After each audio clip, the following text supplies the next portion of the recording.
안녕하십니까. 네, 전 과학 영남이라고 합니다. 학원 모학원에서 이제 평일반을 강의하고 있습니다. 화요일, 목요일 이렇게 강의하고 있는데 좀 특별한 사람들만 모여서 평일날 그 피곤하고 직장을 다니는 분들이 와서 공부하시고 주말에는 도서관 가서 더 열심히 하셔가지고 조기에 합격하려는 사람들만 모아서 하고 있습니다. 뭐 시간들이 안 되니까 이제 그때만 하시는데 그래도 제가 이제 이번 시험을 보면서 과거를 이제 돌아봤어요. 도대체 이게 기술사가 무엇인가 생각을 해봤어요. 그래서 비교할 수 있는 게 뭐가 있죠? 기사하고 순수 경력자들이 시험에 임하는 것과 그리고 기술사 시험에 임하는 것과 어떤 차이가 있는가 좀 연구를 좀 해봤는데 그냥 기사하고만 비교할게요.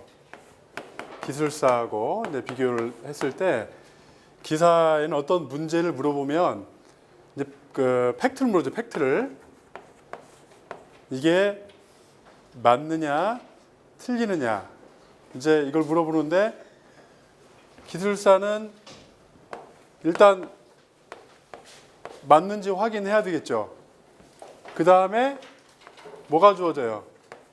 옛날에 한때 많이 유행했던 책인데 why라는 말이 이제 주어집니다.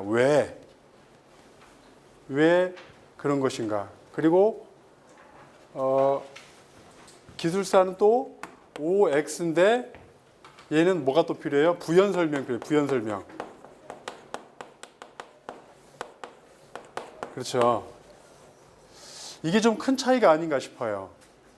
그래서 모든 문제를 대할 때 이게 어떠한 질문을 예를 들면 뭐 새 장비에 대해서 물어봤다 그러면 그냥 새 장비는 뭐 300 이하 그리고 현재 일반적으로 200 정도로 해서 설계를 하고 있다. 실제 그렇게 많이 하는데요. 그런데 기술사는 그러면 그 새 장비가 도대체 무엇이고 왜 300이 되었는지 이유를 알아봐라. 이제 이런 문제죠. 그리고 기사 문제는 비교적 단답형. 새 장비는 무엇이다. 그런데 여기는 어떠한 문제점이라든지 또 그거에 대해서 어떻게 개선할 건지 그런 거를 물어보는 거예요. 그래서 그 답을 줬을 때 기사에서 멈추면 몇 점을 줄까요? 몇 점? 뭐 피곤하실 텐데 좀 답을 하시면 좀 피곤이 덜 풀릴 겁니다. 기사처럼 쓰면 제가 보기에는 한 인심 쓰죠. 한 50점을 준다고 생각하시죠. 그렇죠? 아무리 잘 써도. 기술사처럼 쓰면 몇 점 줄까요? 59점을 줘요. 이 플러스 알파가 뭐냐 이게. 이 알파가 뭐예요? 이게 제 생각에는 시험 볼 때 자기도 모르는 이게 뭐랄까 자기답지 않은 초인적인 힘이 나오지 않는가. 그래서 저는 이 알파를 노력의 결정체라고 봐요. 그래서 이것을 반복하고 다시 한번 고민하고 그리고 또 많이 안다는 것도 표현하는 능력이 필요하거든요. 그래서 이 알파는 아는 것 플러스 또 배치 문제, 여러 가지 레이아웃 하는 거라든지 이런 것 같아요. 제 생각에는. 제가 뭐 소방기술사를 한 번밖에 학교를 못 해가지고 여기까지밖에 모르겠습니다만 제 생각은 이렇습니다. 그리고 이번 또 문제를 전반적으로 보니까 전에도 그랬던 건 그런 것 같은데 이게 궤도 루팡과 셜록 홈즈의 관계가 아닌가. 이렇게 문제를 보면 앞부분 읽어보면 다 눈에 익었던 문제예요. 그래서 이렇게 손을 대려고 딱 펜을 들었을 때 그 뒤에 문제 또 거기서 정말 원하는 걸 보면 이게 숨바꼭질 같아요. 그래서 거기에 숨겨진 뒷부분을 잘 풀었을 때 점수가 나오고 59 플러스 알파가 나오지 않는가 이제 그런 생각이 듭니다. 그래서 지금 문제를 보면 좀 단순한 문제도 있고 3교시 또 좀 고민할 필요가 없는 문제도 있죠. 어떻게 고민을 안 해요? 어떨 때? 너무 쉽거나 너무 이렇게 낯선 문제가 나왔을 때는 빨리 고민을 접으셔야 되는 거예요. 좀 이따 이제 문제 보시면서 왜 그런지 보겠습니다. 우선은 모든 문제를 접할 때 뭐 그간도 그렇겠지만은 문제가 나왔을 때 여기에서 도대체 기술사에서 원하는 답이 무엇이고 플러스 알파를 뭘 요구하는가를 항상 고민하셔야 돼요. 뭐 당장 문제가 뭘 물어보는지도 모른다 하면 이제 그거는 이제 공부의 양을 좀 늘려야겠지만 이번 문제는 어느 정도는 이렇게 좀 눈에 익었던 문제들이 연 3회에 걸쳐 나오지 않았나 싶어요. 그럼 우리가 좀 분석을 하면서 처음에 일단 고민을 하셔야 돼요. 여기에서 어떻게 문제의 답을 유도를 하는 것인지 한번 고민해 봐야 됩니다. 자, 1번부터 보겠습니다. 3-1번. 처음에 방염에 대해서 설명해라. 또 실내 장식물은 무엇인가? 또 방염 성능 기준은 무엇인가? 이렇게 물어봤어요. 그랬을 때 이제 문제를 이렇게 서술하기 전에 방염 대상이라. 방염 대상은 우리가 잘 외우는 거 있죠. 암기법으로. 여러 가지가 있단 말이에요. 뭐 11층 이상이라든지 뭐 여러 가지 시설이 있는데 그런 문제일 것이고 실내 장식물은 이게 실내 장식물이 좀 이상해요. 혹시 문제 풀면서 이상하게 안 느꼈어요? 방염 물품이 있고 실내 장식물이 있어요. 그렇죠? 소방시설법에 나오는 게 있고 다중용, 다특법에 나오는 게 있어요.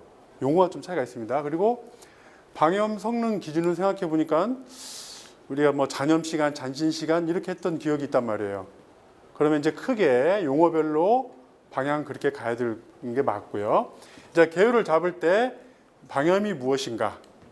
방염은 가연성 물질에다가 어떤 방염을 해서 그걸 또 가공해서 난연을 시킨 것이다라는 게 이제 나오고요. 그리고 이거를 방염하니까 방염만 보시면 안 돼요.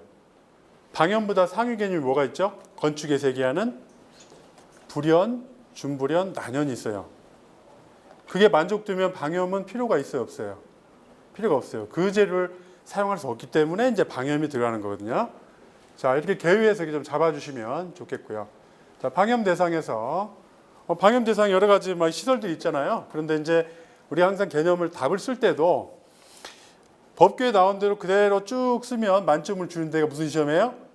관리사 시험, 기사 시험. 근데 이 기술사 시험은 접근을 항상 이렇게 하셔야 돼요. 이렇게 우리가 있는 시설이 불특정 다수가 이용하는 장소더라. 문화 뭐 집필시설이라든지 뭐 운동시설이라든지 이런 개념으로 넣어주고 그 다음에 노유자 시설은 노유자 시설 여러 가지가 있잖아요. 노유자 시설 자체가 청소년을 위한 있고 이렇게 노약자들 또 뭐 이런 경우에 다 들어가는 게 노유자 시설 포함하고 있는 거고 숙박 시설이 나오죠. 숙박 시설 중에도 뭐 어떤 합숙소 뭐 취침하는 개념이라든지 그런 거 있고 또 의료 시설 근린생활시설 내부에 있는 뭐 체력단련장이라든지 또 뭐 공연장, 의원 이런 것까지 들어가죠. 그리고 크게 또 다중이용업소 이렇게 이제 틀이 큰 거예요. 이렇게 잡아놓고 나서 세부적으로 쓰는 것이 훨씬 좋은 답안 접근 방법입니다. 그래서 여러 가지 시설들이 있죠. 그리고 여기에 장소가 아닌 거에는 플러스 뭐가 있어요? 11층 이상이 되겠네요. 공동주택은 제외가 되겠죠. 자, 그 다음에 실내 장식물, 화재방, 소방시설 설치, 유지 및 안전관리에 관한 법률 시행령. 이거 뭐라고 그래요? 소방시설법. 네, 소방시설법령이죠.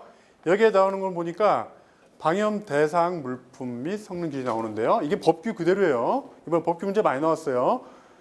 이게 우리가 외우는 방식 있죠. 저는 뭐 창커, 카벽, 전무, 안무, 그 다음에 소파, 의자 이렇게 외웠는데 자, 그런 내용이에요. 보시면 많이 봤던 거죠. 여기다 플러스 뭐가 들어가요? 다중이용업소의 안전관련 특별법 시행령, 즉 다특법에 나오는 실내 장식물이 더해진 것이 바로 실내 장식 화재 예방 소방시설 설치지 이 법에 나온 거예요. 방염 대상 물품. 그런데 보니까 다특법에 나오는 게 별도로 실내 장식물이라고 언급한 게 있어요. 근데 이 내용이 위에 있는 방염 물품에 그대로 똑같은 거예요. 그래서 이거는 두 개가 이렇게 있고요. 여기는 하나가 있어요. 자, 이랬을 때 어떤 걸 선택해야 될까요? 어떤 걸? 위에 걸 선택해야 될까요? 근데 실내 장식물이라는 그 용어를 쓴 거는 여기 문제 그렇죠? 실내 장식물. 저는 이렇게 했으면 좋을 것 같아요. 소설 안에 실내 장식물에 방염 대상 물품 플러스 실내 장식물이 있다. 여기에 방염 대상 물품 플러스 실내 장식물이 있고 다중용 다특법에 또 실내 장식물이 있습니다 하고 여기에 종합 목함방이죠. 종합 목함방, 종이류, 뭐 합성수지 뭐 이렇게 있잖아요. 이 내용을 써주는 게 어떨까 싶어요. 실내 장식물만 있다 이것만 딱 써주면 제가 보기에는 전체 방염을 논할 때는 좀 약하죠. 같이 창컷 합역하고 종합 목함방을 같이 다 써줘도 되고요. 뭐 시간이 좀 그렇다 하면은 실내 장식물만 쓰되 언급을 해줘야 한다는 얘기죠. 이해하셨죠? 이렇게 답을 이렇게 풀어 나가시는 것이 좋은 답을 넣는다는 겁니다. 그리고 방염 성능 기준 있죠. 뭐 잔잔 제가 뭐 저렇게 뭐 제가 암기법 뭐 잔잔탄탄 불이하고 235, 234 이렇게 보시면 쭉 숫자 앞 글자를 따서 이렇게 외웠던 기억이 있습니다. 이걸 해서 쓰시고 그 다음에 그 소방청 고시한 내용 여기 책에 보시면 카페트 얇은 포 두꺼운 포 이걸 보면 점점 이 어떤 그 화재 가혹도가 큰 대로 해서 잔실 시간도 길고 특히 소파나 의자가 좀 길죠. 120초. 최대 연기 밀도도 400, 200 차별화돼 있어요. 이걸 다 쓸 수 있어요? 전 쓰시는 분 봤어요. 근데 이거 쓸 줄 아는 분도 합격하고 쓸 줄 모르는 분도 합격을 합니다. 알아서 판단하시고 무리하게 쓰시면 하시고 정 필요하다면 제가 말씀드린 것처럼 이렇게 시간적 차별이 있고 얇은 포에서부터 두꺼운 포에 뭐 소파 의자까지 이렇게 다양하게 있다 이렇게 쓰셔도 뭐 물론 뭐 마이너스 1, 2점 되겠지만 합격하는 데는 큰 지장이 없다고 봅니다.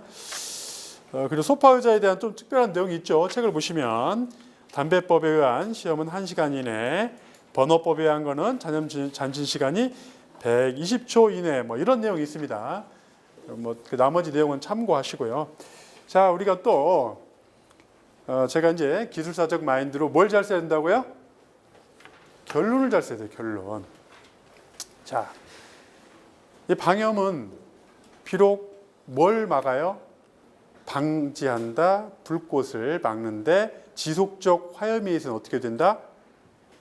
탄화 및 발화가 발생한다. 그렇죠? 또 뭐가 나와요? 유독가스가 나와요. 불완전 연소 됐거나 그 물질 자체에서 유독가스가 나오는데 그래서 화재 시에 인명 피해가 높을 것으로 예상되는 지역에는 어떤 걸 쓰자? 불연제를 사용하자 이런 말이죠.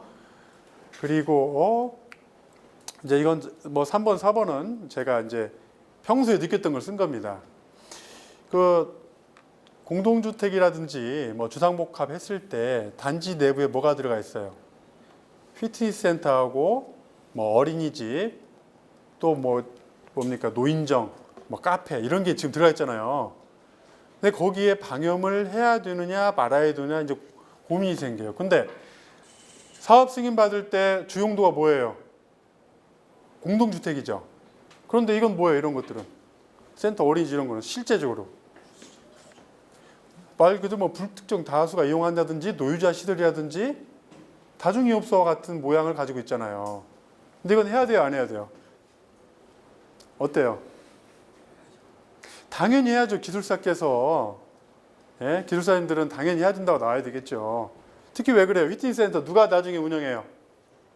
주민이 운영해요? 용역 업자가 들어오죠. 분리된단 말이에요. 당연히 들어가야 되겠죠. 어린이집 노인정 거기서 뭐 해요? 잠을 자고 그렇잖아요. 애들도 자고 노인들도 주무시고 당연히 필요하죠. 카페도 필요하고 화기를 취급하니까. 그래서 이런 데는 방염을 적용하자. 가야 되겠죠. 또 뭐 이렇게 불연제를 쓰고 준불연제를 쓰는 것은 그만두고라도 방염 성적서를 또 위조하는 경우가 나와요. 또 타현장에 썼던 거 남은 거 뭐라고 그래요? 아, 요즘 쓰면 안 되겠구나. 일본 말은 안 쓰겠습니다. 어쨌든 타현장에 썼던 거를 갖다 붙여놔 버려요. 그럼 어떻습니까? 정상적으로 자재 승인 검수 받지 않고 쓴 물건이죠. 이건 어떻습니까? 배제시켜야 되겠죠. 뭘 보면 알 수 있어요? 방염 벽지에 스티커가 붙어 있죠. 거기 휴대폰으로 앱 깔면 바로 확인할 수 있어요. 그래서 이런 것들을 사용하지 않도록 해야 된다. 자, 이런 답이 들어가야 채점자가 똑같이 다 방염을 잘 썼어요. 그래서 15점 주는데 17점, 20점을 누굴 줄까 할 때 이런 거 보면 좀 주지 않을까 하는 제 소박한 생각입니다. 자, 그렇게. 자, 다음 문제가 그럼 뭐가 나올까? 이제는 이게 내부 마감 재료에서 불연제나 중불연제나 난연제료에서 한번 언급하지 않을까 하는 생각도 해봐요. 그렇죠. 이건 어디에 나오는 거예요? 건축법에 나오는 거죠. 자, 이걸 혹시 이게 내부적으로 인명 피해는 건물이 뭐 붕괴하거나 이런 것보다 보통 뭐예요? 연기에 의해서. 그 연기는 어디서 나요? 마감 재료에서 보통 연기가 난다는 말씀입니다. 그래서 조심스럽게 이 부분, 이거 사실 기본 문제예요. 시험 방법이라든지 이런 거, 이거를 다음번엔 한 번 더 생각해 보시는 게 좋겠다. 1번은 이렇게 넘어가겠습니다. 자, 2번은 규약 배관 방식과 수리 계산 방식을 비교 설명하시오. 이게 몇 년도적 문제인가요? 예? 제가 보기에는 저희 뭐 아버님 뻘은 좀 심하지만 삼촌 뻘도 문제가 지금 나오고 있는데, 자, 이런 게 나왔다 하면 3교시를 분석했을 때 100명이 시험 보면 몇 명이 이걸 쓸까요? 몇 명이? 100명 중에 5명이요? 다. 진짜 실력자는 이거 선택 안 합니다. 선택 안 해요. 변압기하고 막 그런 거 선택하는데, 제가 보기에는 뭐 99명, 완전 숫자는 없으니까 99명이 이걸 쓴단 말이에요. 그럼 이걸 어떻게 써야 돼요? 좀 뭔가는 학원 티 내지 않고 써야 됩니다. 자, 일단 보시죠. 개요 부분. 누구나 뭐 비슷한 내용이에요. 현대 건축물은 고층화 대형하고 피난 안전성을 위해서 성능 유지 설계가 필요하고 신뢰도를 위해서 수리 계산이 필요하다. 이런 말. 또 규약 배관과 또 수리 계산 특징은 이렇습니다라고 이제 좀 써야 되겠죠. 그래서 이제 규약 배관 방식에 대한 내용, 수리 계산 방식 내용이 이렇게 있죠. 여기에서 이제 경제성 문제, 경제성과 신뢰성 문제가 이제 왔다 갔다 하죠. 경제성 문제를 잘 언급해야 될 필요가 있어요. 루프나 그리드 배관은 이제는 우리가 선택사항이 아니라 필수사항이 돼버렸죠. 그렇죠. 고층 건축물, 초고층 건축물 이런 데 다 들어가죠. 그리드 배관이. 자, 국내 기준에서 이건 정확하게 짚어주셔야 돼요. 격자 배관 수리 계산을 하는 거 3,000제곱미터 초과 격자 배관 방식으로서, 그런데 3,700제곱미터로 하고 싶을 때 이렇게 하고요. 그다음 폐쇄형 헤드를 100개 이상의 헤드를 100mm 배관으로, 100개 이상은 사실 무한대예요. 150mm면 무한대죠. 100mm 해서 무한대로 헤드를 쓰고 싶다. 결국 뭐예요? 배관의 광경이 얇아져요. 얇아지면 뭐가 유리하죠? 경제성 있죠. 원가 절감 된단 말이에요. 이걸로 해서 많이 설계를 합니다. 저도 그렇게 해왔고요. 특히 스테인리스 같은 거 이런 경우에는 굉장히 절감이 되겠죠. 그래서 이런 것들을 경계를 해야 되는 거예요. 그리고 개방형 헤드 한 개 방수구역 헤드 수가 30개를 초과했을 때 개방형 헤드, 또 성능 인정인 헤드를 헤드간 수평거리를 초과해서 사용하고 싶을 때 이렇게 수리 계산하는 겁니다. 자, NFP의 소규모 지역 5,000피트/제곱미터를 넘을 때는 다 뭐 한다고요? 수리 계산을 한다는 거죠. 자, NFP하고 국내 기준을 같이 언급할 필요가 있겠죠. 이건 기본적으로 해주시고, 뭐 비교한 내용. 자, 내용 잘 보시면 있습니다. 잘 정리했어요. 뭐 이렇게 안기법까지 박명밀 형수유배 장단이다 해서 이건 뭐 잘 아시는 내용이니까 이건 넘어가고요. 자, 이제 결론 부분에 이 내용이 참 중요한 것 같아요. 저도. 자, 수리 계산을 왜 해야 되느냐. 우리가 NFPA를 바라볼 필요가 있죠. NFPA는 왜 해요? 일정 규모 이상의 건축물일 경우에는 이용한단 말이에요. 그게 몇 피트? 제곱? 5,000피트 제곱이 넘으면은 수리 계산을 적용합니다. 자, 면적이 크다 하면 그만큼 위험 용도가 있다고 보는 거죠. 그래서 경제성이 아니다 이거예요. 원가 절감. 우리는 절대 아닙니다. 사실은 좀 경제성 부분이 큰 부분인데 그렇지 않다. 이렇게 이제 언급할 필요가 있고요. 그래서 신뢰성과 경제성을 동시에 만족하는 설계가 필요하다. 이렇게 언급하고. 그리고 요즘 뭐 국산화 문제 많이 나오죠. 뭐 때문에 그래요? 왜 때문에? 뭐 소방교사 공부하느라고 전혀 뭐 관심이 없으신지. 자, 국산 프로그램을 애용합시다. 그래서 국산 프로그램을 사용하려면 사용도 편리해야 되고 정확성도 있어야 되겠죠. 이거 설계 한번 받으려면 얼마 들어요? 예? 자, 우리 현장 지하주차장에 100mm 배관을 최대 배관을 쓰고 싶을 때 할 때 보통 한 300만 원 드나요? 300만 원. 이거 정확한 수치는 아니에요. 어떤 데는 과거에는 500도 달라고 했습니다. 그럼 절감액이 500만 원 뭐 더 돼야 되겠죠. 근데 실제 돌리는 값은 얼마예요? 뭐 그냥 돌리면 됩니다.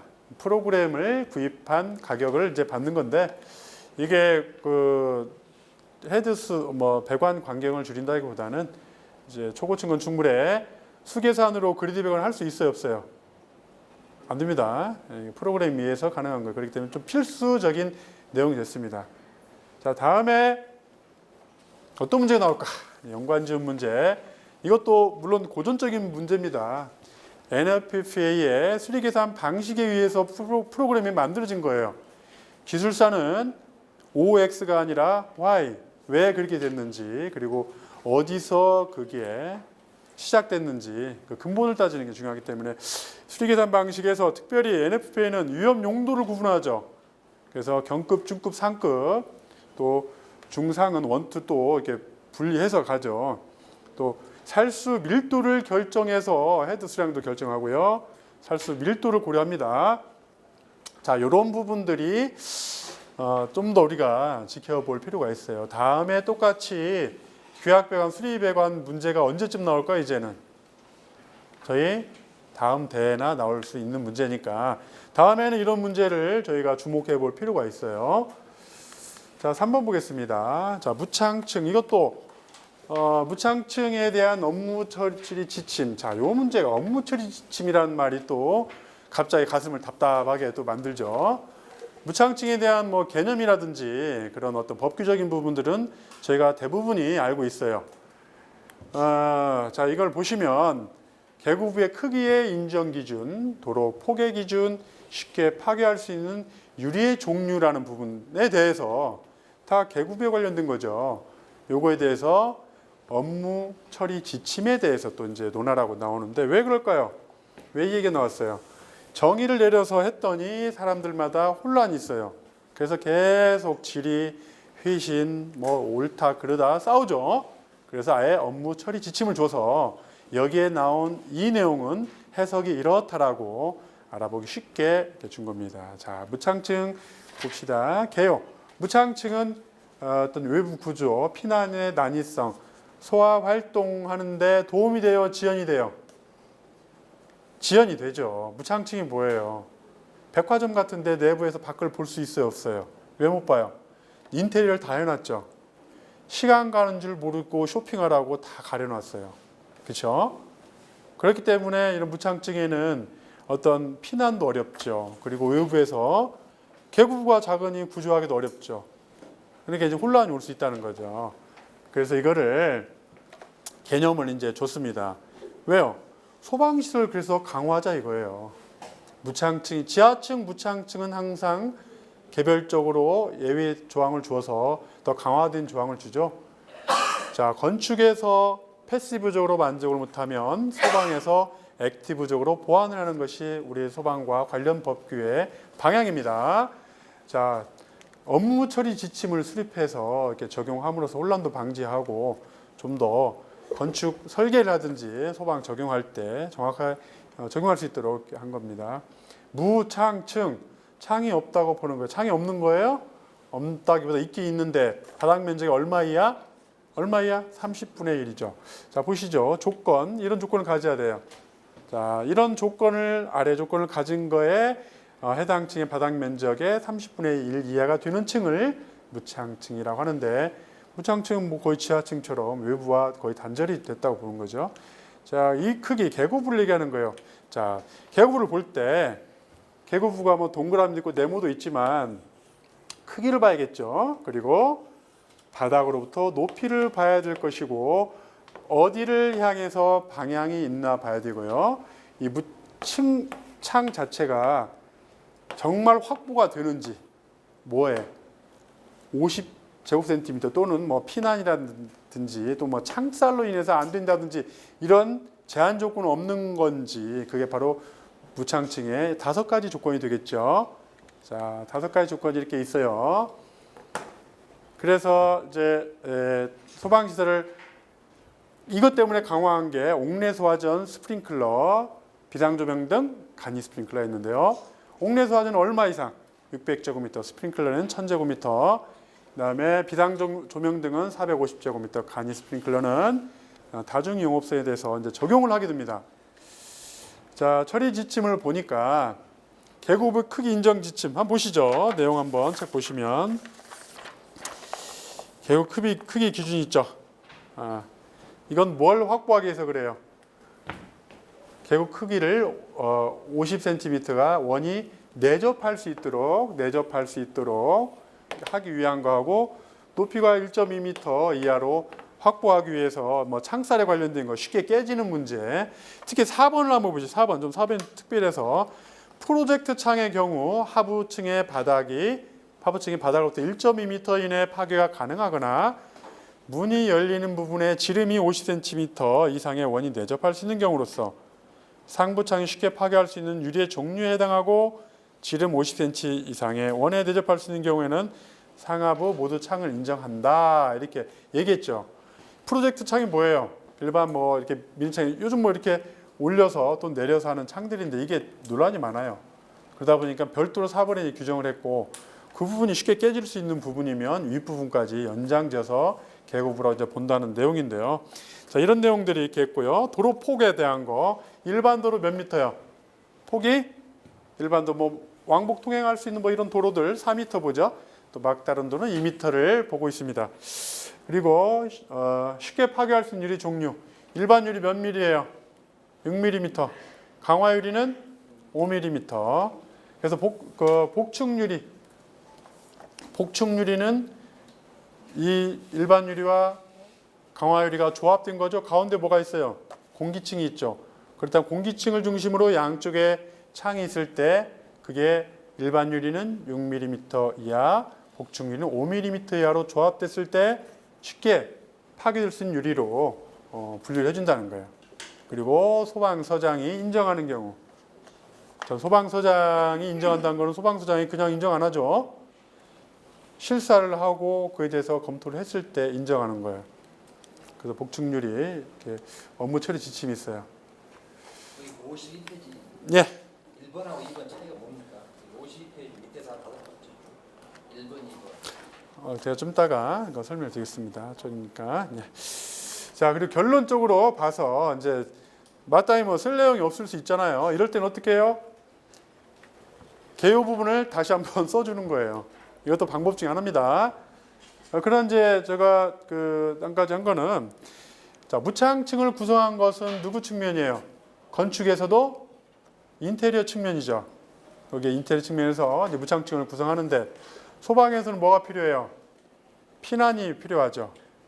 그리고 외부로부터 구조가 필요하고 이런 부분에 대한 것들은 서로 어떻습니까? 균형을 이루어야 되겠죠. 대표적인 예가 뭐예요? 옥상층의 자동 개폐장치. 자동 개폐장치는 어때요? 방범과 또 피난과 이걸 조합해서 탄생한 거죠. 이런 것처럼 이렇게 건축 인테리어 측면과 소방 안전 측면이 서로 조화를 이루어야 된다. 뭐 이런 내용입니다. 뭐 다음에는 이제 혹시 예상되는 문제, 소방관 진입 창문 들어보셨죠? 소방관 진입 창문. 창문에다 이렇게 역삼각형으로 이제 붉은색으로 이렇게 뭐 예를 들어서 한 면이 뭐 30cm 이렇게 해서 소방관이 진입할 수 있도록 표식을 해둬요. 매 층마다. 이게 이제 뭐 도입된 지 얼마 안 됐는데 가끔 보시면 이거 보실 겁니다. 소방관 진입 창문에 대한 내용들. 그리고 또 피난했을 때 피난 용량 계산하는 방법이 여러 가지 있죠. 뭐 계구부 사이즈를 결정할 때 이제 피난 용량으로 하죠. 그런 내용들이 또 추가적으로 저희가 알아야 될 추후에 나올 수 있지 않을까 하는 뭐 그런 예상을 좀 가져보는 겁니다. 그다음에 4번을 보시겠습니다. 4번에 이제 스프링클러 작동 예측에 있어서 가멸체의 대류와 전도에 대하여 열평형식을 이용하여 설명하시오 그랬어요. 자, 여기서 알아야 될 게 첫째 뭐예요? 작동 시간 예측이라는 용어를 알아야 되고요. 그 다음에 가멸체의 대류와 전도에 대해서 얘기하고요. 그 다음에 열평형식 어때요? 어떻게 가멸체의 대류와 전도는 좀 괜찮은데 열평형식을 이걸 어떻게 써야 되나? 자, 이거에 의해서 작동 시간 예측은 되겠죠. 대류와 전도에 의해서 스프링클러 헤드가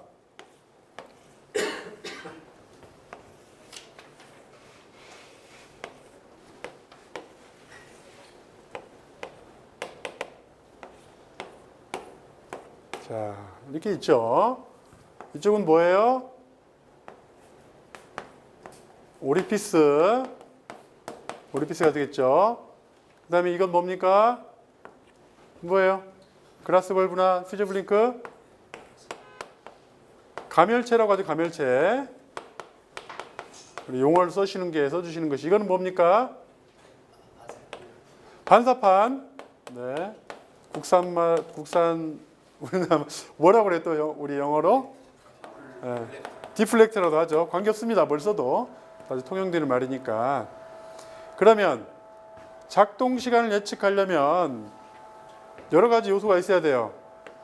여기에서 가멸체가 대류의 열이 가멸체를 자극해서 이게 깨지거나 녹는 거죠.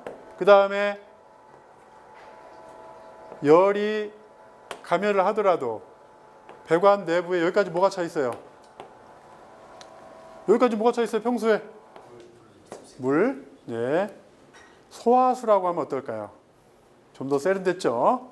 소화수가 차 있어요. 그것도 가압 소화수가. 어쨌든 물이 있어요. 그럼 이 물이 뭐하고 연결돼요 또? 뭐 배관하고 연결돼 있죠. 배관에 의해서 어떻게 돼요? 열이 열전도에서 손실이 되는 거죠. 자, 이 관계를 얘기하는 거예요. 가멸체한 열대류, 오리피스 속에 있는 물이 배관에 의한 뭐? 전도. 이 관계를 물어본 거예요. 그래서 보니까 대류를 얘기한다면 뭐가 나와요? 우리가 많이 써먹는 거. 반응시간 지수, RTI가 나오죠. 그다음에 기류의 속도를 따져봐야겠죠. 당연히 기류가 뜨거운 열기가 많이 오면 또는 반응시간 지수 안에 식이 있죠. 타우르티유. 그 안에 보면은 가멸체를 충분히 자극할 수 있는 그런 내용들이 들어있고요. 그 다음에 여기는 C값이에요. C값. 전도. 그렇죠? 전도 개수가 있어요. 이거를 고려해서 뭐가 달라져요? 작동 시간을 예측하는 거예요. 이거를 잘 엮어서 답을 써야 되겠죠. 근데 이제 저희가 이제 나온 이런 식을 이렇게 훌륭하게 쓰신다면 100점 만점에 99점도 받을 수 있습니다. 근데 이거는 실질적으로 어렵지만 우리가 알고 있는 내용을 가지고 잘 조합해서 답을 쓰시면 돼요. 여기에 나온 식 그대로 쓰려면 우리 대회는 힘들죠. 다음 대회나 될까 말까 한 거죠. 그래서 우리가 아는 내용을 어차피 6번은 쓰기 힘드니까 이런 내용을 잘 조합해서 써야 되는 거예요. 그래서 그림도 좀 하나 그려놓고 이렇게 쓰는 것도 방법입니다. 자, 내용을 한번 보시죠. 자, 스프링클러 작동 예측 주요 인자는 기류온도 반응시간 지수, 즉 RTI, 또 전도 열전달 개수인 C값을 통해서 작동 시간을 예측할 수 있다는 거예요. 자, 열평형식을 보세요.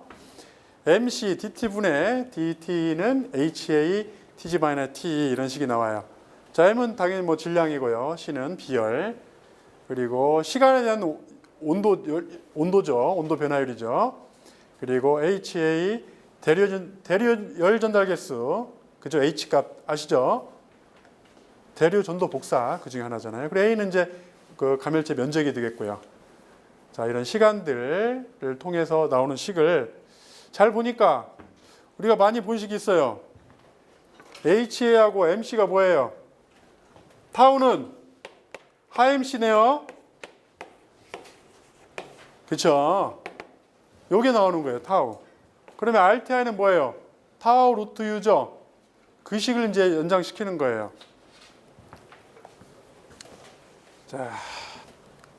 자, 보니까 RTI가 타우 루트 U예요. 기류 속도고요. 이게 시간 상수입니다. 타우는 하 분의 MC예요. 그래서 이 식을 유도해 보니까 이런 식이 나왔어요. 감열체 온도 상승률은 RTI분의 루트 U 곱하기 TG-T인데 이 식에 의해서 얼마나 빨리 작동할 수 있는지 예측할 수 있는 거예요. 그래서 온도 상승률, 기류 속도에 비례하죠. 그리고 RTI가 작을수록 그리고 감열체와 기류의 온도 차이예요. 이게 커야 되겠죠. 말하자면 감열체에 가지고 있는 그건 감열체는 실내 온도라고 봐야겠죠. 실내 온도가 오늘 같은 경우에는 한 28도 된다. 그러면 열기류가 한 500도 그렇죠. 그 높으면 빨리 작동하겠죠. 결국은 이 값을 내기 위한 것이고요. 여기에서 나온 값이 어디까지 나왔어요? 전도가 나왔어요, 안 나왔어요? 전도 나왔어요, 안 나왔어요? 안 나왔잖아요. 뭐만 나왔어요, 지금까지는? H. 그렇죠. 대류만 나왔어요. 자, 대류만 나왔습니다. 그럼 이제 전도값 뭐라고 그랬죠? C값. C값은 이것도 역시 우리가 많이 본 내용이에요. 헤드가 주위에서 흡수한 열량 중 배관 내 물에 의해 손실된 열량을 나타내는 요소고요. C가 작을수록 열 손실이 작아서 조기에 작동한다. 이렇게 돼 있죠. 책에 보시면 뭐 어떻습니까? 열 손실이 없는 경우, 있는 경우, 또 스프링클러 작동의 기본 요소에서 C값에 의해서 패스트 그리고 스탠다드, 스페셜 이렇게 나와 있죠. 이게 다 C값과 RTI와 관련식이에요. 이걸 다 쓰실 분은 쓰셔도 돼요. 특히 이제 그래프 같은 건 많이 봤던 식이죠. 참고서 한번 쓰지만 여기서 끝나면 돼야 안 돼요. 자, 그래서 어떤 대류 요한값, 전도 요한값에 의해서 그럼 실제적으로 우리가 어떻게 그 반응 시간 지수를 따져야 될 것인가? 뭐가 나와요? 버추얼 RTI가 나오죠. 자, 이 값이 도출돼야 돼요. 전도 열 손실의 영향이 포함된 버추얼 RTI 값. 이 값이 나와야 돼요. RTI는 1 플러스 루트 U 분의 C 분의 RTI라는 값이 나와줘야 그래야 그 스프링클러 헤드 작동 시간 예측할 수 있는 부분이 나오는 거예요. 그렇죠? 자, 결론을 보겠습니다. 조기 반응형 헤드 뭐가 달라요? 일반 헤드하고 뭐가 달라요? 뭐의 굵기가 달라요? 면적이 다른데 이게 뭐예요? 점점 뭐 위로 그려줘야 하시나? 뭐예요 이게? 예? 이게 뭐예요? 감열체. 글라스 벌브죠? 표준형하고 조기 반응형하고 비교하면 어때요? 사이즈가? 아주 작아요. 빨리 이게 파괴가 됩니다. 자, ESFR 조기 반응에도 이것도 조기에 반응해서 그리고 화재를 진압하는 그런 거죠. 그리고 스프링클러의 작동 시간 예측 주요인자는 앞에 얘기했던 대리적 요소와 전도적 요소 이렇게 한 번 더 결론에 적어주면 좋겠죠. 자, 이런 내용들이 나와줘야지 우리 채점관이 몇 점을 줄까 망설이다가 갑자기 점수가 플러스 알파가 되죠. 자, 다음에 나올 문제가 뭐가 나올까? 자, 스프링클러 헤드의 물리적 특성을 결정하는 요소 세 가지가 뭐였어요? 첫째, 오리피스. 두 번째, 감열체. 세 번째, 디플렉터. 오리피스는 뭘 좌우해요? 물방울의 크기. 크기. 그 다음에 감열체는 RTI를 조절함으로써 그 헤드의 어떤 개방 속도를 좌우하죠. 그다음에 디플렉터는 방수 패턴이 이렇게 뭐 종 모양 갈 수도 있고 그리고 옆으로 퍼질 수도 있고요. 이걸 좌우할 거란 말이에요. 저는 이거는 사실 기본 문제예요. 물리적 특성에 대한 거. 그러나 이번에 그 나온 문제를 봐서 단순히 이런 겁니다라고 답을 쓰면 어때요? 기본 점수밖에 안 나오는 거예요. 그럼 여기에서 한 걸음 조금 더 깊이 들어가시면 좋겠습니다. 다음 예상 문제 한번 짚어봤습니다. 그 다음 소방시설 내진 설계 기준에서 정한 면진 또 수평력 세장비에 대해서 설명하고 단면적이 9제곱센티미터인 정사각형 원형에 대해서 그 버팀대가 있을 경우에 세장비가 300일 때 최소 이전 반경과 버팀대의 길이를 계산하시오. 사실 이건 관련도 나왔던 거예요, 안 나왔던 거예요? 네? 나왔죠. 나오기는 세장비 문제 나왔었죠. 그리고 뭐 똑같은 문제 나온 건 아니에요. 제가 얘기했잖아요. 문제가 좀 얄밉게 자꾸 된다고. 하지만 이분도 얄미운 게 아니고 좀 더 소방기술과 깊은 사고력과 해결 능력을 가지고 해서 내지만 우리한테는 어때요? 얄밉죠. 아니 저 버팀대 그 쓸 때 지지대가 모양이 세모인 거 봤어요? 네모인 거 봤어요? 다 어떤 거예요 모양이 다 원형이잖아요 원형. 그것만 내면 좋겠는데 못 돼요. 이거 다 비교를 해가지고 또 하라고 이렇게 됐죠. 자, 뭐 이런 거는 한번 잘 보시고요. 너무 이렇게 마음에 상처받지 마시고. 자, 일단은 뭐 내진을 물어봤으니까 정의를 내려줘야겠죠. 내진 정의. 그 내진 설계의 목적이 뭐냐. 또 버팀대 결국 이제 물어본 게 뭐예요? 최소 이전 반경과 버팀대의 길이니까 사실 버팀대의 길을 계산하기 위해서 이런 것들 다 나온 거예요. 그래서 좌굴 현상 방지를 위해서 버팀대의 길을 산정해야 된다는 내용을 이제 개요 부분에 써주고요. 그다음에 용어 정의해야 되겠죠. 용어 정의는 어디 나와요? 네, 우리 기준에 나오는 거예요, 다.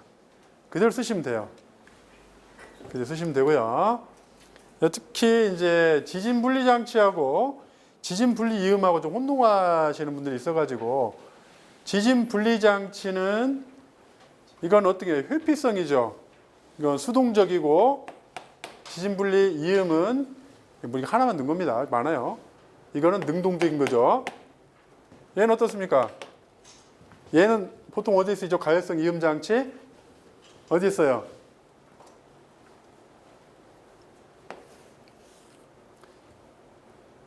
건축물이 이렇게 해서 이렇게 들어갈 뭐 이렇게 이 건축물과 건축물 밑으로 들어가는 거 밑으로 죄송합니다. 통 들어가면 이렇게 들어가서 이렇게 들어갈 때 이 부분에 쓰죠. 이 부분이 뭐예요? 건축물과 외부 대지와의 연결 부분이죠. 어때요?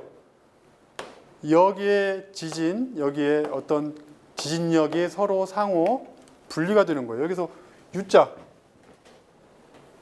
아주 플렉시블하죠. 그리고 이건 뭐예요? 여러 개의 지진 분리음이 연결한 거예요. 스위블 조인트라고 그래요. 스위블 조인트. 그래서 이런 방식의 가열성 이음 장치나 이런 스위블 조인트 방식으로 해서 건물과 뭐 다른 건물일 수도 있고 이렇게 대지와의 아예 분리시키는 거예요. 이게 바로 이제 면진 개념의 어떤 지진 분리 장치고 얘는 뭐예요? 많이 쓰는 거죠. 배관 접속할 때 유동식 커플링. 이거는 뭐예요? 재지는 지진 분리 이음은 어떤 그 지진력에 상하는 힘을 내거나 그걸 버티는 부분이죠. 흡수하거나 이제 그런 내용이죠. 배관에서 흡수하는 거죠. 서로 유동식으로 해서 진동을 흡수하는 그런 개념이에요. 지진 분리 장치와 지진 분리 이음, 내진 면진에 대한 개념이고요. 자, 길이 계산을 보겠습니다. 면적을 낼 때 정삼각형 면적. 여기서 보실 때 뭐 다른 건 어렵잖아요. 정삼각형 원형은 쉽죠. 뭐 4분의 8 이자승이고 뭐 정사각 가로 곱하기 세로인데 여기 내용 보시면 4분의 루트 3이 나오는 건 뭐가 들어가 있어요 안에? 보시죠. 기본 공식에서 정삼각형 면적 A 부분에 2분의 1 BH가 4분의 1 루트 3 돼 있죠. 여기 뭐야? 사인 60도가 들어간 거죠. 사인 60도가 얼마예요? 2분의 루트 3. 그게 들어간 겁니다. 네, 그래서 면적을 이렇게 구한 거예요. 그렇게 따지면 면적 구하는 거 나왔죠. 그리고 단면 2차 모멘트에 대한 기본식이 있어요. 이거는 단면 1차 모멘트가 있고 2차 모멘트가 축심과 거리의 제곱에 관련된 내용인데 이걸 깊이 있게 파고들면 소방기술사는 또 물건 나가니까 결과식을 알고 있으면 돼요. 결과식. 자, 이 결과식을 보면서 2차 모멘트 36분의 BH의 3승 여기 보니까 뭐가 필요해요? B값. 그렇죠? H값. 높이하고 어떤 그 길이 그리고 D값. 직경이 필요한 거예요. 그래서 각자 모양에서 뭘 주어졌어요? 면적이라는 9제곱센티미터를 주어졌기 때문에 나머지는 그림을 보시면 나오죠. 그것도 정삼각형 조금 친절해요. 이런 부분은. 그리고 원형 이렇게 해서 나왔습니다. 그래서 단면 2차 모멘트 값 위에서 구한 공식 넓이에서 B값과 H값과 D값이 나오니까 대입만 하면 되는 거죠. 거기다 최소 이전 반경 루트 A분의 I X인데 A 값은 9로 나와 있고 여기에서 구한 단면 2차 모멘트를 적용하니까 각각 답이 나왔어요. 그래서 버팀대 길이는 세 장비에서 L은 300 곱하기 0.93 세 장비는 똑같이 300을 적용했죠. 그래가지고 0.93, 0.87, 0.85를 구하니까 버팀대 길이가 279, 261, 255를 사용할 수 있다 이겁니다. 300까지 한다면. 더 길면 된다 안 된다. 더 길면 세 장비 300을 초과한 거예요. 그래서 그 이내로 이제 사용할 수 있도록 되어 있습니다. 그래서 여기서 구하는 건 그거예요. 그래서 결론 뭐냐? 구해 보니 정삼각형이 또 그다음 정사각형이 원형보다는 더 길게 쓸 수 있다는 결과식 나왔죠. 버팀대 길이가 그렇게 되는 거예요. 그래서 이제 여기에 결국 이제 버팀대 길이를 이제 구하는 게 값이었고요. NFP에 의하면 세 장비 지지대 종류 수평 지진 하중을 다 구해가지고 값을 구하는 거예요. NFP 13에 이것도 뭐가 필요해요? 아베노믹스. 이것도 국산화가 필요합니다. 이거 시급하게 다 이제 가지고 들어와서 우리도 계산해서 사용해야죠. 뭐 사실 알고 보면 그리 복잡한 것도 아닌데 투자를 하는 거예요. 투자. 우리 여러분들께서 소방기술사 돼가지고 반드시 프로그램을 만드시면 좋겠습니다. 자, 이걸 보면 이게 하나의 그 버팀대 관련된 그 내용이에요. 실제 현장 계산서 이렇게 들어옵니다. 버팀대 모양이 있고 뭐 최대 간격이라든지 버팀대 길이, 재질, 뭐 재질이 스케줄 40 배관이에요. 그리고 뭐 새 장비는 200. 일반적으로 200으로 많이 설계를 해요. 300까지는 보통 안 하고요. 그리고 최대 뭐 하중까지. 그래서 여기는 594kg을 버틸 수 있는 힘을 가지고 있어요. 근데 결론식에는 약 토탈 145kg. 그러니까 충분하죠. 전격 하중 이 이내에서 사용할 수 있다는 거죠. 여유를 가지고 그런 내용입니다. 자, 다음 문제 어떻게 나올 수 있을까요? 글쎄 뭐 내진 설계 나오는 게 여러 가지가 있는데 현재 문제점이 될 만한 것들이 보통 나오기가 쉽죠. 이번에 어떤 문제 나왔어요? 감리 문제에 있어서 뭐 특별사법경찰관이 출몰하고 감사가 현장에 감사원이 뜨고 교차 점검 나오고 아주 현장마다 이런 국가의 화재 안전을 지키기 위해서 국가에서 여러 가지 법을 내고 또 지침을 내서 계속 현장 점검을 해가지고 열심히 현장을 이잡듯이 잡고 있죠. 자, 이런 시사적인 문제가 기술사 문제에 나왔어요. 전 좀 놀라긴 했어요. 경미한 것과 뭐 어떤 중요한 어떤 문제점을 저도 뭐 일선에 있다 보면 그런 문제 때문에 많이 힘든데 그거를 이렇게 기술사 문제화 시킬 줄은 몰랐죠. 결론 뭐냐면 문제가 되는 현실적인 문제들이 시험에 나올 수 있다는 거예요. 수평 주행배관 내부에 충수시 가동 중량. 우리가 가동 중량 얘기할 때 보통 뭘 얘기해요? 펌프 주유배관 얘기하죠. 비상발전기 얘기하죠. 그러나 가동 중량을 수평 주행배관 150mm에 뭐 버팀대를 썼지만 그 안에 있는 물까지 계산해 가지고 정말 가동 중량이 얼마인지까지 다 계산한 건 없어요. 그게 계산이 돼야 된다라고 이미 나왔는데 아직 구체적인 건 없거든요. 그다음에 소화수조 내부의 내진 설계. 자, 소화수조 어때요? 뭘 설치해요? 슬로싱을 방지하기 위해서 방파판을 설치하죠. 근데 또 전도를 방지하기 위해서 스토퍼를 설치한단 말이에요. 그렇죠? 근데 내진 물탱크에 현재까지도 그 재질이 뭐예요? SMC나 스테인레스, PDF 이런 방식인데 수조 자체에 어떤 그런 구조적 안전성이 없는데 버팀대 설치하고 스토퍼 설치하고 앙카 받고 슬로싱 해봐야 큰 의미가 없다는 얘기죠. 네, 그런 문제점이 좀 있다는 겁니다. 아직 거기까지 비구조체에 대한 구체적인 어떤 그 접근이 안 갔어요. 앞으로 이제 그런 것이 문제점이 될 수 있고요. 내진 문제가 나오면 이런 문제점들을 한 번씩 언급해도 좋습니다. 이런 문제점이 있어서 추후에 발전 방향 소방에서 적용할 때 이런 부분에 대해서는 좀 면밀하게 할 필요가 있고, 그리고 그 어떤 그 성능 인증을 구조적 인증을 받아서 사용해야 된다. 뭐 이렇게 하면 좋을 것 같습니다. 자, 이제 6번이 있는데요. 이거 고민해 보신 분, 이 문제 풀려고 한 70%는 되겠는데 마지막 30%가 좀 안 되네. 이렇게 고민하신 분 한번 손 들어보세요. 있으면. 네. 다행입니다. 시간 아끼셔서. 근데 이거는 시험 볼 때는 고민하지 마시고요. 시험 끝난 다음에 고민을 해보세요. 아셨죠? 자, 그럼 한번 잠깐 고민하고 너무 고민하다 보면 이게 좀 소방기술서에 대한 어떤 그 의지가 떨어지니까 잠깐만 고민해 보시죠. 자, 여기서 등장한 게 뭐예요? 5교에 설치된 유입 변압기다. 그리고 화재 방어를 위해서 뭘 설계가 돼 있어요? 물분무 소화 설비가 설계되어 있고요. 배수 설비 용량을 NFPA 15에 따라 아래 조건을 이용하여 계산하시오. 결국 물어본 게 뭐였어요? 뭘 물어봤어요? 배수 설비 용량. 스프링클러에도 배수 설비 용량이 있어요, 없어요? 없죠, 스프링클러에는. 근데 유독 물분무 설비 이게 나와요. 보통 물분무 설비에 뭘 많이 써요? 유류 화재 많이 쓰죠? 배수를 해야 돼요, 안 해야 돼요? 해야죠. 유류가 노출되기 때문에. 그래서 배수설비 용량을 물어본 건데 어디에 따라서? NFPA, NFSC가 아니고 NFPA에서 조건에서 딱 이 NFPA 15에 의해서 하라고 했을 때 얼른 문제를 넘겨야 되겠죠. 조건을 보니까 이렇게 절연유 용량 나오고 비중 나오고 변압기 표면적 나오고 유형 둘레 나왔는데 컨서베이터 탱크 이건 또 뭐야? 컨서베이터 탱크 이게 나오고요. 소화수 방출 시간 30분, 변압기 흡수 16.5 이렇게 나오고요. 그 다음 부분 뭐 별로 읽어보고 싶지 않죠? 어쨌든 뭐 냉각수가 배수설비 돼 있다. 어쨌든 이렇게 돼 있는 내용인데 이게 컨서베이터 탱크가 요거. 이게 컨서베이터 탱크예요.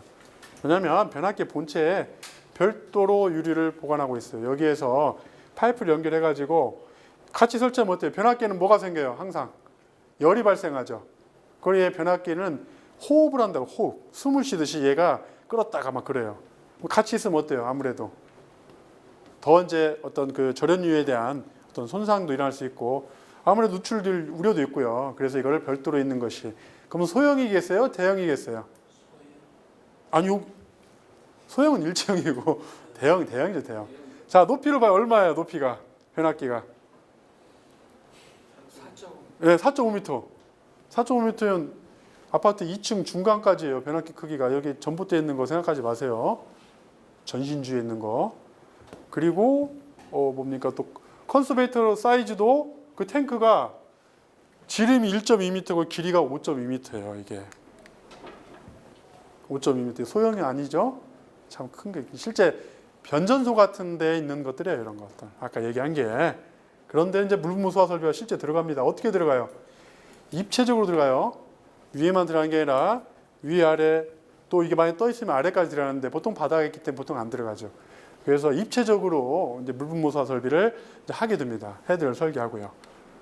그래서 5교의 유입 변압기 화재는 인면 화재의 경우에는 그러니까 단순히 윗부분이 아니라 전체적으로 옆에까지 날 수 있기 때문에 절연유가 누출되고 더욱 위험하고요. 근데 유입변압기하고 또 뭐가 있어요? 우리 건축물에 많이 쓰는 거 공동주택 몰드변압기죠. 몰드변압기. 걔는 그 절연유가 들어간 게 아니에요. 근데 그건 단점이 이 절연유가 들어가 있는 이 유입변압기는 전압의 변동이 심할 때 그 값을 흡수할 수 있는 거예요. 그래서 대형 변압기는 다 아직도 유입변압기를 쓰고 있고요. 공동주택에 사용하는 그거는 이제 몰드변압기로 몰드용을 쓰고 있죠. 그리고 이 부분에 보면 옆부분에 여기 있는데 실리카 겔이 들어가 있는 거예요. 이게 처음에는 좀 투명해요. 그러다가 점점 절연유가 이제 좀 소모가 되고 또는 이제 이게 교체 시기에 가까우면 어떤 색으로 변해요? 그냥 흑색 가까이 탁도가 높은 거죠. 그래서 그걸 보면서 아하 절연유를 교체할 때가 됐구나 이렇게 알 수 있는 거예요. 자, 여기에서 개요 부분에 이런 걸 써줘야 돼요. 물분무사 설비는 유입변압기 방호는 외부의 노출 표면에서 다 해야 된다. 방호를 해야 된다. 이게 중요하고요. 배수 용량 산정할 때는 물분무 설비의 살수 밀도는 변압기 콘서베이터 탱크에 대해서도 하지만 변압기 절연유 배출량에 대해서도 다 산정을 해야 된다. 배수 용량. 이게 계획에 들어가 있어야 되고 실제 계산할 때도 이게 다 들어야 됩니다. 그래서 변압기의 화재를 방어하고 그 다음에 배수 용량을 산정을 해서 보면 나오죠. 잘 보시고요. 이런 내용들이 이렇게 있습니다. 이렇게 내용이 있고요. 콘서베이터 탱크도 이제 별도로 하게 되고요. 결론은 뭐냐? 노출 방호 부분에 대해서 전체 면적을 계산하자. 그리고 NFP 15 물분무 설비의 살수 밀도와 절연유 배출량 그리고 충분한 배수 용량이 있어야 되겠다라고 이렇게 결론을 내리시고 저희가 시험 보다가 계속해서 59.8 이렇게 나왔을 때는 꼭 이거를 깊이 있게 한번 연구를 해보시라는 얘기입니다. 그전에는 그냥 참고하시고 스킵하시고요. 대신에 변압기의 특성이 저런 것이고 유인의 변압기 저런 게 있고 콘서베이터 탱크가 있고 전체 부분에 대해서 물분무 소화 설비는 방호를 해야 된다는 내용이라든지 배수 용량에 대한 내용은 기억을 해야 돼요. 기술사 문제들을 보면 같은 문제를 내지 않는데 했던 내용에서 많은 사람들 문제를 풀지 않으면 비슷하게 옆에 있는 문제를 또 내는 경향이 있어요. 그러면 저런 부분 내용들을 이제 NFP에는 좀 어렵잖아요. 그럼 이제 NFSC에서 나오는 내용 있죠. 변압기와 뭐 무슨 전기 시설과 그 볼티지에 따라서 이격하는 그 이격거리가 있다든지 또는 뭐 그 저기 뭡니까 그 물분무 시간당 어떤 유량이라든지 이런 거에 대해서 이제 적용해가지고 문제가 나올 수가 있어요. 이거 나왔으니까 다시는 안 나오겠다. 똑같이는 안 나오겠죠. 그러나 약간의 난이도를 바꿔서 좀 더 익숙한 문제도 나올 수가 있기 때문에 이제 지금은 좀 한번 지금 보시고요. 전반적으로 이제 3교시를 봤을 때 우리가 건너뛰어야 될 것과 스킵해야 될 것과 잡아야 할 것 좀 명확했죠. 명확했습니다. 그렇다면 잡아야 될 문제에 대해서 좀 이렇게 집중력 있게 좀 쓰셔야 되고 특히 결론에서는 좀 고민하는 흔적이 있어야 돼요. 왜냐하면 예를 들어서 무창측 문제를 내면 어느 학원, 어느 교수 밑에 어느 책에서 똑같이 쓰자는 내용을 그림도 똑같고 다 이렇게 쓸 수가 있어요. 그러면 나만의 색깔이 나타나야 플러스 알파가 나와요. 그래서 공부하시면서도 기본 문제를 이제 많이 하시고 어느 정도 레벨이 됐을 때는 공란을 항상 돼. 공란 블랭크를 두고요. 뉴스가 됐든 어떤 뭐 책이 됐든 발견되면 거기다 채워내야 돼요. 아하, 이런 내용이 있었구나. 그래서 나중에 답을 쓸 때 결론에 이제 그런 걸 하나씩 넣는 거죠. 그리고 뭐 자기가 현장에 계신 분들, 예를 들어서 뭐 어떤 감리로 계신 분도 계실 거고 전기 파트에 있다든지 또는 뭐 기계 파트에 있다든지 자기가 가진 파트에 있는 능력을 최대한 발휘해야 돼요. 비록 6문제를 했지만 건축적인 거, 전기적인 거, 기계적인 게 다 나왔죠. 이걸 종합적으로 내가 다 100점을 맞을 수 있는 능력 되는 사람들은 사실은 별로 없어요. 그러면 뭐냐면 기본 문제는 내가 똑같이 깔고 가되 나만의 장점이 있는 거는 꼭 특성화 시킨다는 얘기예요. 만약에 변압기 문제 전기를 하시는 분이 다뤄봤어요. 그리고 100% 쓸 수는 없지만 한 77, 80을 쓸 수 있다 이거예요. 그러면 이거를 잘 풀었으면 이 교시에서는 어떻습니까? 좋은 점수가 나올 수 있겠죠. 충분히 그럴 수가 있어요. 그래서 자기가 하고 있는 분야에 대해서 나는 이건 내가 아니까 다른 걸 더 열심히 해야 되겠다 이런 내용보다는 기본적으로 내가 하고 있는 분야에서 최대한 장점만 시켜야 돼요. 시험의 경향이 이게 좀 흐름이 있어요. 나한테 유리한 시험이 있고 나한테 좀 불리한 시험이 있어요. 그러니까 시험은 꼭 보셔야 돼요. 시험을 내가 안 봤는데 정말 내가 잘 쓸 수 있는 문제만 이렇게 나올 수가 있는 경우가 있어요. 또는 시험을 막상 임하면 갑자기 초인적인 힘이 나요. 잊어버렸던 것이 뭐 생각도 나고 그렇습니다. 그렇기 때문에 시험은 꼭 반드시 임하시고 그리고 마지막까지 집중을 잃지 마시고요. 그리고 이제 뭐 이건 제 뭐 개인 학원은 아니지만 저도 몸담고 있으니까 아무래도 뭐 합격생의 비율이나 그리고 여러 가지 이게 입맛대로 고를 수 있죠. 뭐 기본반, 심화반, 연구반, 또 문제 풀이반도 있고 좀 많죠. 그리고 여러 가지 뭐 개성도 있어요. 책도 달라요. 또 책이 좀 단점이자 장점이에요. 왜냐하면 기본반에서는 뭐 기술모아를 했는데 나중 가니까 요해가 나오고 금화도감이 나오고 이래서 좀 혼동될 수가 있는데 그러나 이건 한 가지는 꼭 지키셔야 됩니다. 바이블은 몇 권이에요? 바이블 한 권이에요. 바이블은 한 권이에요. 지금 여러분들 책 한 권만 가지고 계신 분 있어요 혹시? 없을 겁니다. 계속 횟수가 거듭할수록 책이 점점 늘죠.